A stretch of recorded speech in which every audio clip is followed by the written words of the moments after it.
Alright, hello Sagittarius, this is Joe with Divine Daily, and I'm going to do a tarot reading for you, a general reading for the month of May 2020. This is a general reading. It's not about anything specific, so we'll see where it goes with the way the cards are laid out. I do read cards that jump out and fall out, but I don't generally read reversals in this type of reading.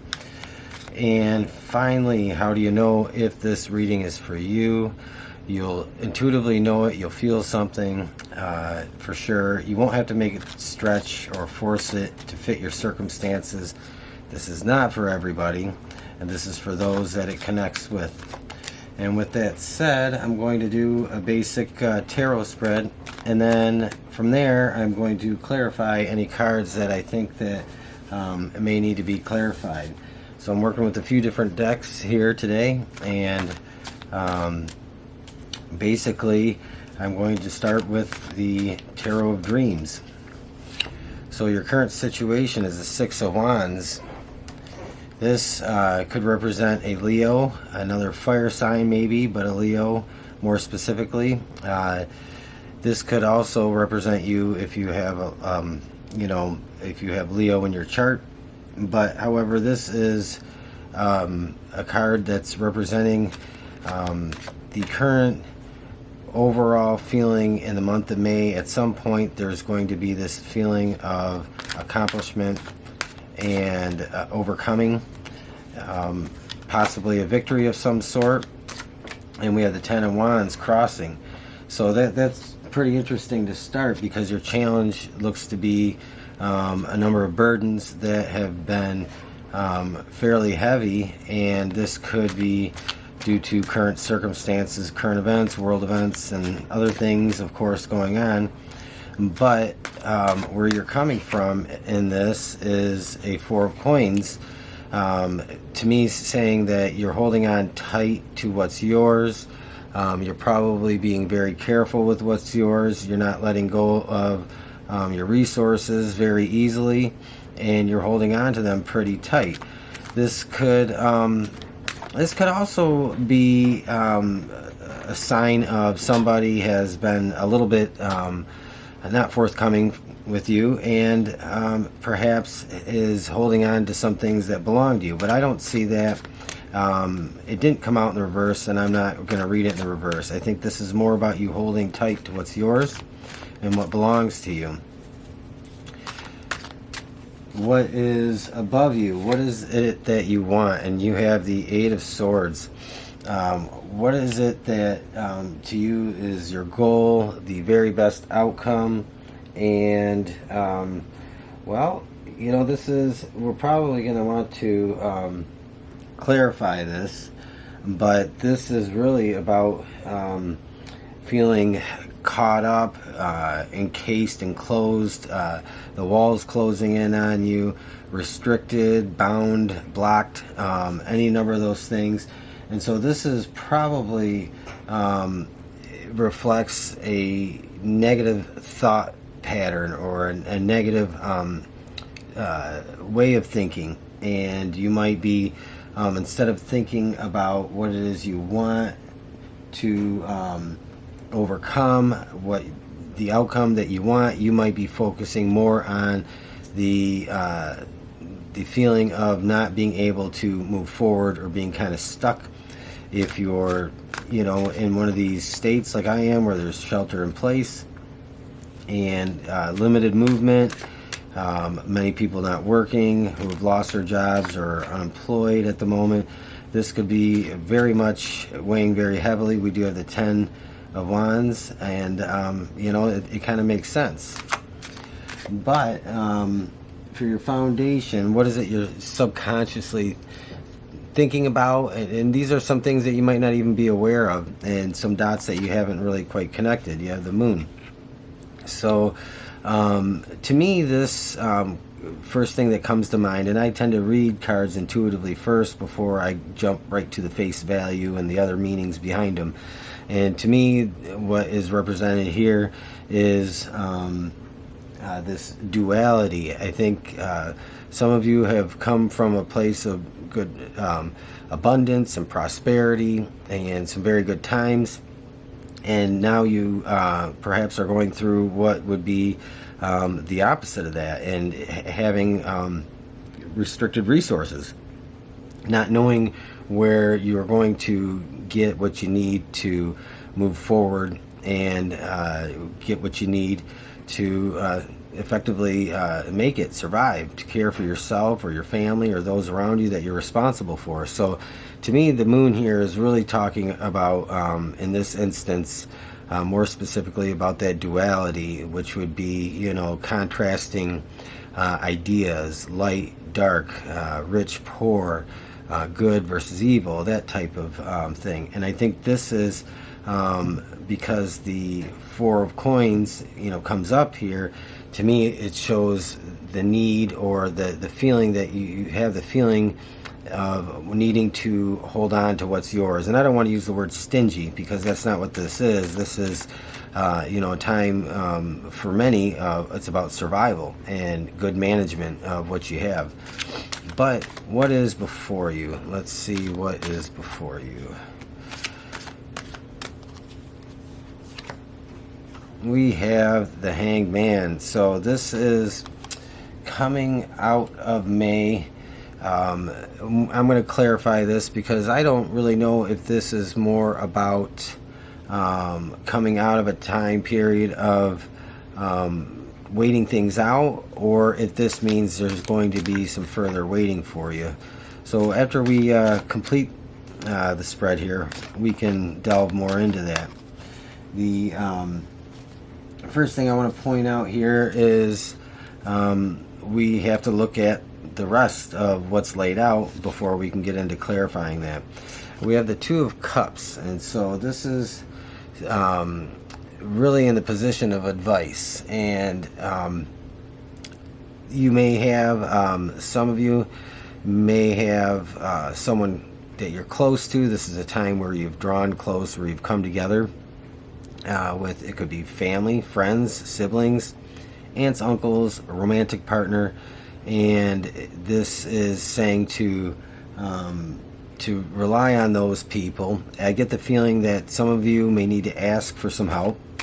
And you know, I think that's really what this is about here, is not just being self-reliant. Of course, it's very important, but also to rely on those around you. Some of you may have some around you that are kind of feel like you feel like they're kind of maybe carrying you through this, and you may have thought, I don't know what I would have done without, you know, you in my life, and that kind of scenario.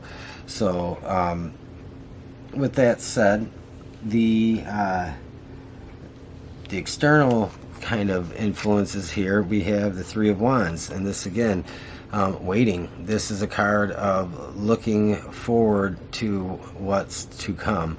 But to me, this says this isn't just waiting for something to show up. This is waiting for what you put your work into, or what you intuitively know and feel is on its way. And what is the biggest worry, concern, or what it is that you are wanting the most in this circumstance? You have the Ace of Swords. So being the first first thing that comes to my mind, first thought, and I usually go with that, and this is to me being quick-witted. And some of you might be very quick with ideas, and you might be very quick with improvising. And I think this is saying that you are very dependent on your intellect to be very innovative and being able to improvise. This is also you know, about standing in your path, in your truth, and knowing that this is indeed where you're supposed to be. You are on the right path. You're going in the right direction. Even though it may be uncomfortable and difficult, this is the card of truth and virtue. Additionally, we have in the outcome, And I'm sorry about the glare here. I'm going to have to do something about that. But for now, this is what I'm working with. The outcome here, we have the King of Swords. And definitely going to want to clarify that. But the King of Swords. So, from the perspective of tarot, the King of Swords is somebody that is authoritative, powerful, has strength, is very intellectual, and has some authority over somebody. And so for some of you, this might be waiting for the right moment to take command, take charge, because there's probably a lot of things you can't do anything about at the moment. And this is probably a theme for the month of May, is just kind of waiting for your moment. But that moment does come through where you're able to take control, take the reins and take the lead, and to push through and move on to a new phase, a new cycle, and to get out of everything that's been kind of holding you down. So we're going to clarify some of these, and I'm going to probably use the Dreaming Way. I did say I wanted to look at the four of coins, and we have the Ten of Wands again. Okay, so, and I talked about holding on to what's yours, being careful, being meticulous, diligent with your resources. And you know, in this card, it's funny how this is illustrated. This is the recent past, and keep in mind, depending on when you're watching this, and this is for the month of May, but it's not an exact template in the time frame as far as things go. But this is, you notice that the Ten of Wands here, the gentleman is picking the wands up, and he's beginning to carry the burden. So this is what was coming into your situation. It was picking up a number of burdens that maybe you weren't prepared to, but you knew it was going to happen, because quite a few people, a lot of people have had to, so to speak, carry almost the same burdens, but in their own unique dynamic that is in their life and their life circumstances. And the way the Ten of Wands is here, the burdens, he's picked them up, but now they're resting on his back. And but the Six of Wands was that power and that strength to push through and to come out on top, to overcome, and you know, to take charge. So I think this is a temporary kind of set of burdens. There is a recovery, and there is this isn't a permanent situation by any means. The Moon was the other one I wanted to clarify, and look, we have the Star here, and the Star is being we could say so many things about the Star, but like I said, I like to go with what, you know, comes to me in the first place. And the first thing I think of is you know, balance and faith and hope, knowing that even though this dualistic type scenario, because I do feel many of you who this is going to fit with and make sense are kind of experiencing that dualistic kind of theme, where, like I said, about rich, poor, happy, sad, good versus evil, you know, those contrasting ideas, those contrasting themes. And so the Star here on the Moon really is about having that faith and that knowledge, that spirituality, to kind of really just push through, and having the resources spiritually to carry oneself through. And I see that is you know, the Star to me is a very deeply spiritual card versus the Hierophant, which is kind of like a traditional faith, the orthodox type faith. So with that, I think the Star is just a lot about relying on your own spirituality. The Two of Cups was the other one I wanted to look at here, and we talked about wanting, having somebody that maybe is carrying you through. They're your better half, your other half.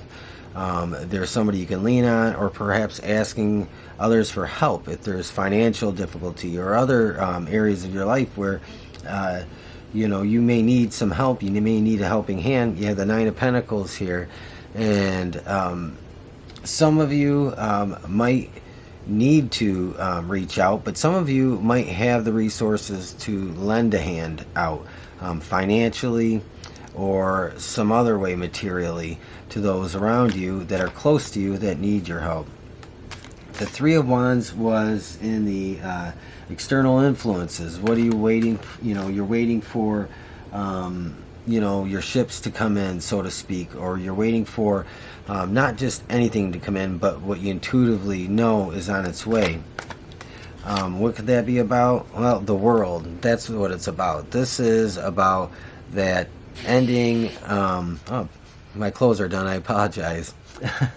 This is about, the world is about that completion. And this doesn't, the way this is depicted here, it's not necessarily resting on your laurels, but it is about a sense of completion. And so you're waiting for a cycle to end, and you are wanting that sigh of relief, that feeling of burdens lifted, and being able to take a good rest, a good look around and observe, and add to that that pool of wisdom that this experience is going to bring you. Oh, and I did want to clarify the King of Swords. So that's I think the last clarifier that I want to do here. The moon, and we have the moon again, and this is just, it's interesting. We have some repeaters here. We have the Ten of Wands and the moon, and those are our repeaters. And I think when we get repeaters out of different decks, we need to pay attention, extra special attention to those cards. And again, to me, the moon is just showing up here as pointing out that this is an experience, and it is not a long-term situation. This is an experience where there are a lot of different things, uncomfortable things, that you probably have to go through, like many. I know I'm going through a lot of uncomfortable experiences myself, and I think that this idea of duality is very strong in this reading, because you might find yourself just thinking about, man, yesterday I was here, and today this is where I'm at, and in just a matter of weeks the whole world is upside down. And just really pondering the deeper things, really just drilling down and wanting a higher understanding about what the hell is really going on here.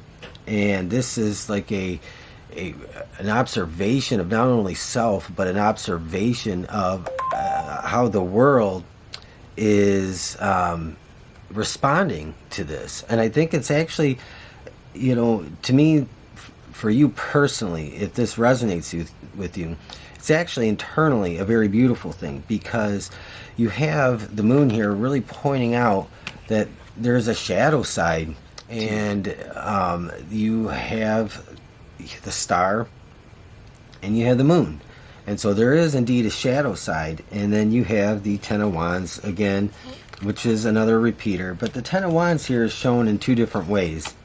And that's what I like about this, because it shows the progression in this reading of picking up those burdens, and then you get to the point where they're resting on you, and there's not a whole lot you can do but wait it out with the Eight of Swords. But the moon is calling to attention, to self-reflection. And are you going to get caught up in the things that that bring about anxiety, worry, and fear? Are you going to go down the rabbit holes and the conspiracy theories, or are you going to take the time to reflect on what it's like to feel lack, and then what it's like to feel abundance, what it's like to feel love towards somebody, and what it's like to feel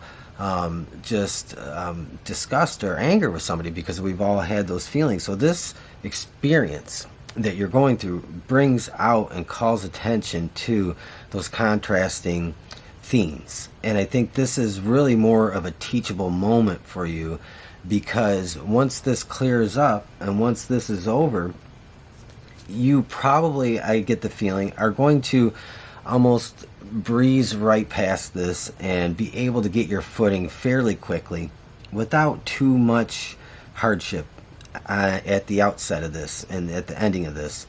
And it will be a massive shift in how you think and feel about the world, about yourself, about those around you. It's really going to open up a whole new door for you when it comes to your viewpoint of self and the world. And I think this is really what this is about. I love how we have the world show up here, because to me, this is not just about your internal world, not about Sagittarius internal world and Sagittarius little bubble, but this is also about the big picture, the world, as this is a world event. But everybody has their own story, and that's the thing here. Sagittarius, what's your story? What is it that is going to define you in this moment when you finally walk through the fire, and you don't come out of this on fire. You might smell like smoke a little bit, but you've been through the fire. But through that fire brings some purity and wisdom. And I think this is, really a deeply kind of spiritual feeling that I get from this. I do want to clarify the King of Swords before I wrap up here. And we have the Magician. And I absolutely love this, because there's this feeling of like authority and being able to finally say, okay, I'm back in control with the King of Wands. I have the ability now to make my own decisions, move about as I want, to work, to earn, to help others, to do all the things that I was doing before, but in a different light, with a different perspective. And the Magician is this kind of new tool that you pick up along the way, and it's adding to your toolbox. And this new perspective is probably going to call attention to some things that you've never noticed before, and things that you never noticed before, but that you're really manifesting without even knowing it. You're manifesting certain things after this is over with that really kind of cause you to stop and pause and really look at it and think about it. It could be synchronicities in numbers, words, places, people, but things that are just standing out to you that maybe never did before, and you finally are just starting to notice that. And this is like a part of you, your higher self, the higher aspect of yourself that is really manifesting this in the spiritual realm, in the ether, and you're noticing it. You might find that you have a lot of deja vu. You might find that you have these experiences that just feel like coincidences, and this is really because the Magician. This is a new part of you that has been tapped into and opened up to. As you leave the month of May into June, I think you'll find that you're probably a lot more spiritually charged than you really realize. So with that said, Sagittarius, I know that was a long kind of dissertation, but I really go with what I feel that is intuitively over and above what the face value of the cards are. And so I have to say things as I feel and see them and hear them. Bottom of the deck here, we have the Two of Wands. I talked about duality. And I think this is just kind of a repeating kind of theme. You notice the moon here, and you have the magnifying glass, and you have the two wands here, and you have this globe in the palm of his hand. So this is very kind of dualistic in itself, and I think the Two of Wands here is just calling to attention that theme. We also have that kind of repeating here in a sense, symbolistically. And then finally, what do we have here? The Five of Swords. And so don't get caught up in that negative trap. You really want to come out of this like this guy, because it's going to be a spiritually charged experience that I think you're really never going to forget. and it's going to shape you and mold you into a completely different person. And I think that's absolutely wonderful. So Sagittarius, if you appreciated this reading, if you liked it, if you resonated with it, if it was your type of reading, if it made you feel something, if it's at all helpful, I would ask that you leave a comment, like, subscribe, share. I would really appreciate it. Thank you for your time. Stay safe, stay healthy, and I will talk to you again. Thank you.